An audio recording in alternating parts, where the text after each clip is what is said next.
Hey everyone, and welcome back to the 1 Minute Writing Tip podcast. Today is featuring another author guest who I'm super excited to talk to. I'm talking to Mae Kiss, who is a self-published author of her first romance novel, Forever Girl, which is available wherever you find books. She enjoys reading romance and has more books to come. Mae, thank you so much for joining me. It's such an honor to have you.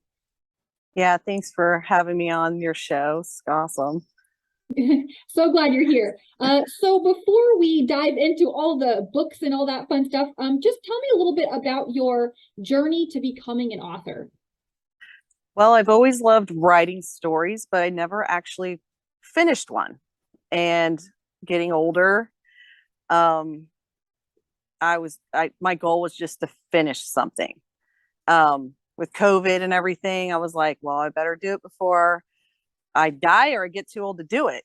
So I finished one, and then I reached out to an author here that I know, and I asked her, where can I get it printed? Because I was just thinking, oh, Staples or something. I had no intentions on publishing it. I just wanted it for me. And she told me about KDP and told me to self-publish it. So I watched all the tutorials on KDP and all the platforms, things to do. I ended up going with Draft to Digital because they'll format your books. And then I ended up going through there. And then I went to KDP. I mostly just use Amazon now. But that's pretty much what I did. I took me about a year and a half, but I started writing it on my phone. And then I finally got a laptop, and I actually wrote two at the same time. And I asked my author friend, I said, hey, you ever wrote two at the same time? And she's like, that's crazy. And I was like, oh, okay, I guess I'm crazy. So, but I only finished editing. I have a friend that helped me edit it, and I published that one. And I'm currently have another friend helping me edit the second one. So, and then I'm writing the third one right now. So that way I keep trying to at least get him out there. Yeah, absolutely. And thanks for sharing that. I love that you shared that you just started out with what you had and you just started on your phone and you just went for it and you were like, I'm just going to do this thing, right? Because you didn't want to have any more time looking back with regret or being like, when am I going to actually have this happen, right? Because I think a lot of authors are in that boat where they have that dream, but time is ticking away and they keep saying, oh, I'll do it someday, right? And then it's like, oh, wait, when is someday? So Yeah. I always wanted to. I would start a book and I'd have some great story going, and I would literally just throw it away. And or I'd get to a point where I'm like, I don't like it. And I just throw it away. And so I was like, I'm not going to do that. I'm going to finish one. That was my goal. Now my goal is to do many, many, many more, because I have all kinds of stories lined up that I plan on keep going. yeah, So that's awesome. And that shows such the transformation that's happened because you went from I just want to print this for me to yeah. oh, okay, I can actually be an author. I can actually do something with this. And that's super cool. So share with me how that transformation really occurred once you published and how you started to see the doorway of opportunity opening up to you where it did make that transition of, okay, I want to actually make this, more stories and publish even more.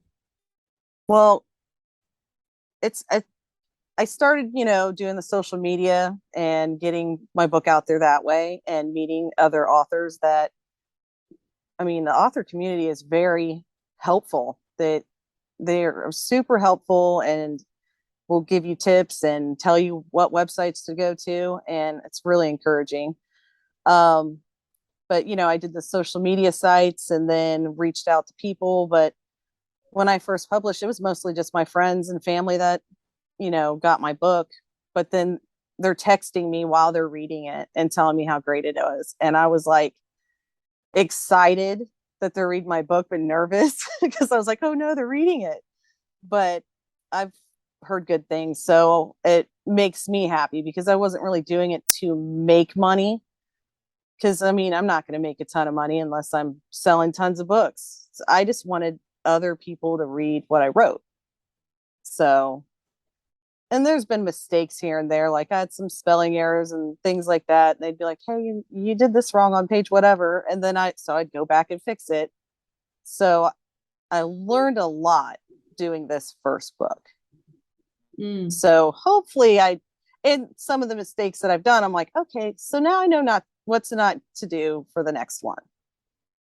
Yeah, absolutely. And you nailed a couple of important things there, because there are a lot of authors out there, aspiring authors, writers, who that's exactly what they want. They just want someone to read their work. They want to feel that accomplishment of, okay, my book is out there, like it's published, it's available, it's, there's readers that are enjoying it, or even just wanting to know that it helped one person, maybe if it's not like romance specifically, right? If it's right. different types. And so that's a huge point. And I think it is important to learn as you grow, because as humans, that's what we do. We learn and we grow and we experience, and then we pass on what we've learned, hopefully, to somebody else, right. So that's huge. So as you're reflecting on that journey and where you are now versus before where you started, what would be your top pieces of advice for anybody who's listening and they're kind of in the same place as you were before? Like they're wanting to write this book, but they've been struggling, or they've been blocked, or there's a lot of fears around the process. What would be your advice to them? Just don't give up. And if you don't feel like, you can't force it. So if you're not feeling creative that day, then don't do it, because you can't force, a great story to come out. Like there's been multiple times where there was a couple weeks where I'd just be like, I don't feel like it today, and I wouldn't do it. So I got to feel creative or have a story, and it will happen at the weirdest times of the day. Like, oh, this is a great idea and I got to do it. So I'll sit down and I'll write, and it might just be a page, and then I might not write for a couple more days, or sometimes I'll be up all night doing it. But just to have a goal to finish. And then after that, you can, reach out to other people and find out how, like, that's what I did. I did all the tutorials, like, okay, how do I do this now? Well, what website do I want to go to publish, things like that. But to just finish the story and make it as good as you want it to be, that makes you happy. That's what I would do.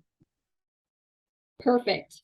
Yep, I totally agree, because you do have to have that element of just allowing your creative flow to happen and giving yourself plenty of grace for the moments when it's not as easy and flowing.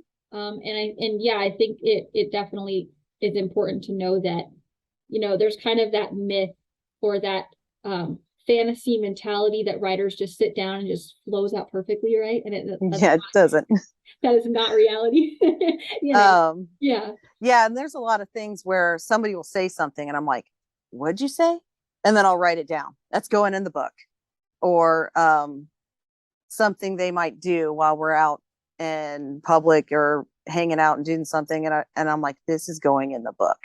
So I'll just go home and I'll write it down, because it'll be something funny or something that I just think is interesting and I want to incorporate it in my book somewhere. So it might not be in this one, or it might be in another one, but I always think that's going in the book.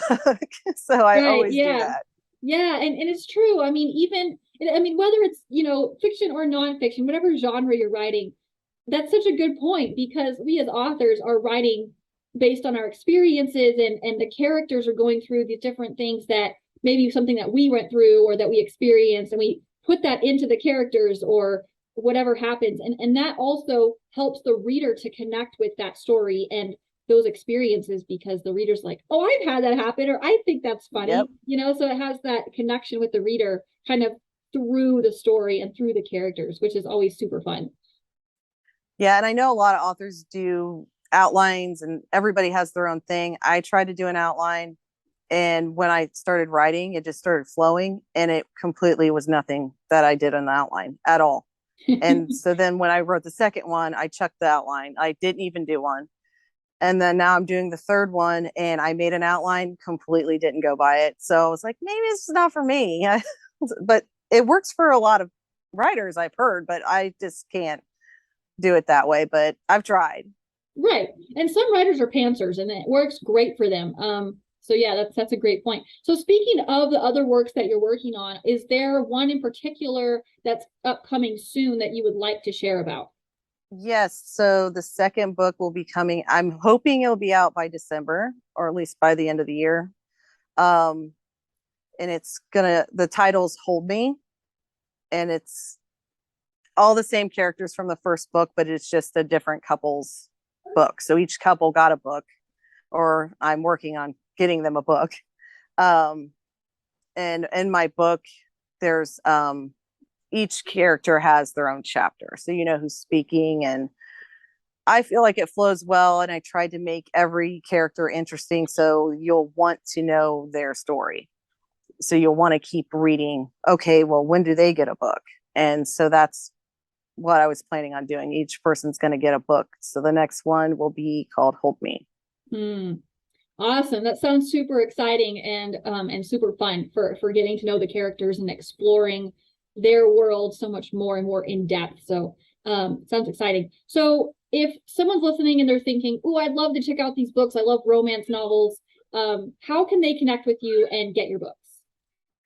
I'm on Facebook and Instagram. And then all the books right now, the one book, but all the books will be on Amazon. So that's definitely the place you'll find them. Awesome. So for all of my listeners, if you enjoy fun romance stories, get Forever Girl and connect with Mae. I will leave her links in the descriptions for you guys to check out. Mae, thank you so much again for joining me on the podcast. Thank you for inviting me. It was so much fun. Awesome. So for all my listeners, if you enjoyed this episode, make sure you leave a review wherever you're listening from. Thank you so much for tuning in, and I hope to see you on the next one.